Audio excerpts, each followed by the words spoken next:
나눔가족 여러분, 예수님께서 인자의 때에 관한 말씀을 나무의 비유를 들어서 말씀해 주십니다. 그때 사람들이 인자가 구름을 타고 능력과 큰 영광으로 오는 것을 보리라. 이런 일이 되기를 시작하거든 일어나 머리를 들라 너희 속량이 가까웠느니라 하시더라. 이에 비유로 이르시되 무화과 나무와 모든 나무를 보라.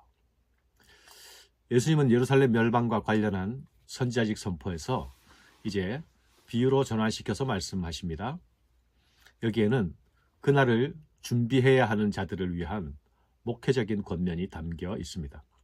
그래서 오늘 말씀에는 지시적인 형태의 문장, 즉 명령문이 많이 나타납니다. 무화과 나무와 모든 나무를 보라. 싹이 나면 여름이 가까운 줄 알지 못하느냐? 이런 일이 일어나는 것을 보거든 하나님 나라가 가까운 줄 알라. 이 세대가 지나가기 전에 모든 일이 다 이루어지리라. 천지는 없어지겠으나 내 말은 없어지지 아니하리라.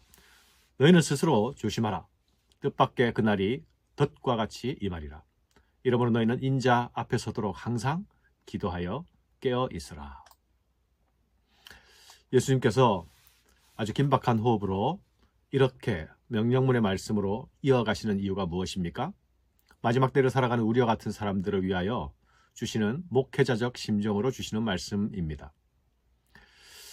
예수님은 때와 징조에 대해서 말씀하실 때에 관하여서는 구체적인 시간에 대한 언급을 하지 않으셨죠. 대신 종말의 확실성과 재림의 확실성에 대하여서는 아주 강조하여 말씀하셨습니다. 우리는 역사의 종말이 임하는 그때 그 시간을 알면 매우 시원할 것 같이 느껴집니다. 그러나 주님은 그것에 대해서는 말씀하지 않으시지만 마지막 때의 징조를 관찰하면서 깨어 있어야 한다는 경고의 말씀으로 대신합니다. 요즘처럼 꽃들이 여기저기 피어나면 봄이 왔다는 것을 모두 알게 되죠. 또 나무에 연초록 작은 잎들이 돋아나기 시작하면 이제 곧 잎이 무성한 여름이 올 것이구나 라는 것을 짐작하게 됩니다. 자연을 보고 계절의 변화를 짐작하는 것이죠. 이런 일반적인 상식으로 다가올 계절을 예측하는 것처럼 종말의 징조들이 보이면 인자의 재림이 가까운 줄 알라 하십니다. 하나님 나라가 가까운 줄 알라 말씀하십니다. 예수님은 하나님 나라가 이미 임했다고 말씀하시면서 가르치시지 않았습니까? 그러나 지금 여기서 가까이 오는 하나님 나라는 충만하게 임하고 완성된 마지막 시간을 말씀하시는 것입니다. 이것은 앞에 28절의 말씀 너희 속량이 가까웠느니라 라는 말씀과 바로 연결되어 있는 것이죠. 내가 진실로 진실로 말하노니 이 세대가 지나가기 전에 모든 일이 다 이루어지리라. 천지는 없어지겠으나 내 말은 없어지지 아니하리라. 여기서 이 세대를 어떻게 보아야 할까요? 이 세대를 예루살렘의 멸망을 목격할 그 청중들에 제한하여 말씀하시는 것일까요?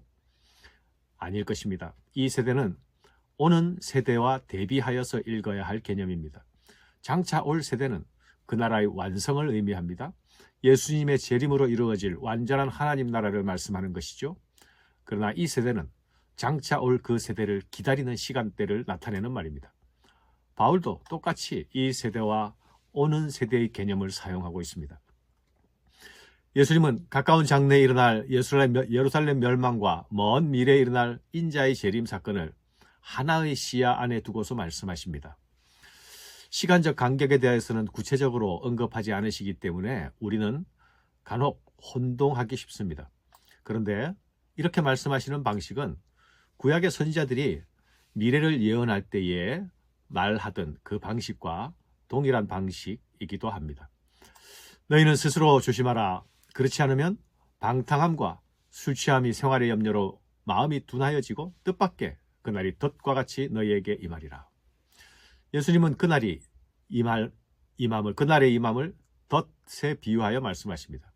덫은 짐승에게 예고되지 않지 않습니까? 갑자기 짐승을 덮치는 것이죠. 숨었다가 짐승이 덫에 걸릴 때에는 아차 하는 순간에 걸려들게 됩니다. 주님의 재림은 그렇게 예측 불가한 성격을 가집니다. 구원을 애타게 기다리는 자들에게는 그날이 위로의 날이 될 것입니다. 그러나 심판을 당하는 자에게는 멸망이 덫처럼 다가오게 되는 것이죠. 이 날이 멸망의 날이 되지 않기 위해서 어떻게 준비해야 합니까? 이 세상의 것으로 인하여서 우리의 영적 감각이 둔하여지지 않도록 조심하라 하십니다. 방탕과 술 취함과 생활의 염려는 바로 둔하여지게 만드는 것들입니다. 방탕은 술 취함의 결과이고 생활의 염려는 술 취함의 내용일 수도 있을 것입니다.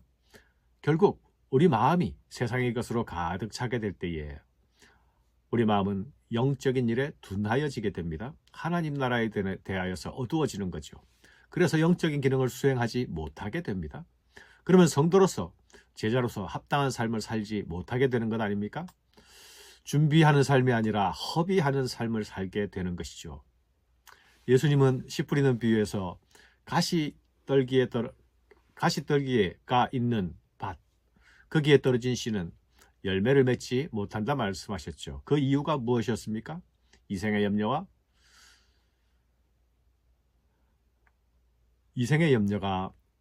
말씀이 씨앗이 정상적으로 자라는 것을 막았기 때문이죠. 그렇기 때문에 믿는 자들은 이런 일이 일어나지 않도록 조심해야 하는 것입니다. 사랑하는 여러분, 마음이 세상의 것에 빼앗겨서 둔하여지지 않으려면 어떻게 해야 합니까? 예수님은 그 비결을 기도라 말씀하십니다. 항상 기도하며 깨어있으라. 이러므로 너희는 장차 올 모든 일을 능히 피하고 인자 앞에 서도록 항상 기도하며 깨어있으라 하시니라. 깨어서 기도하는 삶은 우리가 주님의 제자로서 합당한 삶을 살 수 있게 합니다. 재림하실 주님 앞에서 인정받는 자로서 능히 설 수 있게 합니다.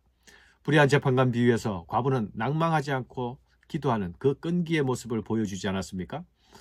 예수님은 우리가 마지막 때에 그렇게 낭망하지 않고 항상 기도해야 한다 말씀하십니다. 하지만 인자가 올 때의 믿음을 보겠느냐 말씀하셨죠? 우리가 가져야 할 믿음은 낭망하지 않고 인내하는 믿음입니다. 이 믿음은 깨어서 항상 기도하는 모습으로 나타나야 합니다. 재림은 심판의 문맥에서 다시 예수님은 이 재림을 말씀하시면서 심판의 문맥 가운데서 다시 반복하여 말씀하여 주고 계십니다. 우리는 마지막 때를 살아가는 성도들이죠. 주님의 이 경고와 권면의 말씀이 내게는 얼마나 현실감 있게 다가오고 있습니까? 말씀 안에 깨어있기보다는 세상에 순응해 나가는 일에 더 민감하게 반응하고 있지는 않습니까? 오시는 주님의 얼굴을 항상 내 눈앞에 두고 걸어가는 성도들이 되어야겠습니다. 아멘. 주 예수의 오시옵소서. 이것이 초대교회의 신앙의 모습이었습니다. 감사합니다.